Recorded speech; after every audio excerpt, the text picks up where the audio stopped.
تخيل معايا كده انك تبقى قاعد عايز تاكل وتلاقي الاكل جايلك لحد عندك. موضوعنا النهارده عن الراحه والانتخاب. اقوم اعمل حاجه ليه؟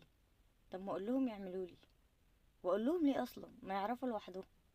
سنه 68 كان في حاجه اسمها برين ماشين انترفيس، وكان وقتها العلماء كان كل تركيزهم وشغلهم الشاغل على قرايه الافكار.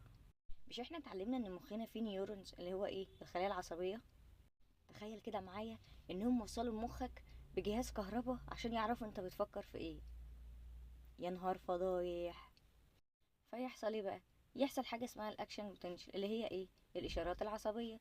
فمخك يقدر يقرا شويه حاجات في الكمبيوتر، والكمبيوتر يقدر يقرا شويه حاجات في المخ. انت عندك كام خليه عصبيه؟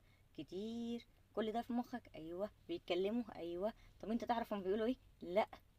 وشاغل نفسك بقى دي فلان بيقول ايه وفلانه بتقول ايه، يا عم خليك في خلايا جسمك. في واحد اسمه ريتشارد نورمان كان اخترع حاجة صغيرة قوي علشان يعرف يتابع ويراقب عشرات من الخلايا العصبية. طب في الألفينات حصل ايه بقى؟ في الألفينات حصل حاجات تانية خالص. مجموعة من الباحثين اتجمعوا وقاموا فاتحين جمجمة قرد، والله زي ما بقولك كده. وخلوه ووصلوه طبعا بحاجات، وخلوه يحرك الماوس بالإشارات اللي هم عاملينها دي، من خلال مخه وقراية أفكاره من نقطة لنقطة. نسيبنا بقى من الحيوانات. في دكتور كان بره طبعا مش هنا، كان دارس طب وهندسه، تخيل كان محتار يدرس ايه فدرس الاثنين. المهم ما علينا. إيه عمل ايه بقى ان شاء الله؟ إيه عمل ده على بني ادم، إيه وخلاه يرسم بمخه. وصل له اشارات انه يرسم دايره بمخه، ففعلا رسم شكل كده اشبه بدايره. تمام. فتخيل كده كان وقتها ايه؟ انا هخليك ترسم بمخك، انا هخليك تاكل بمخك. طبعا الناس اللي انا بتكلم عليها دي في اكبر جامعات في العالم، ويجي واحد فاضي يقول لك استنى كده انا هقرا افكارك، والنبي يا اخويا تنيل.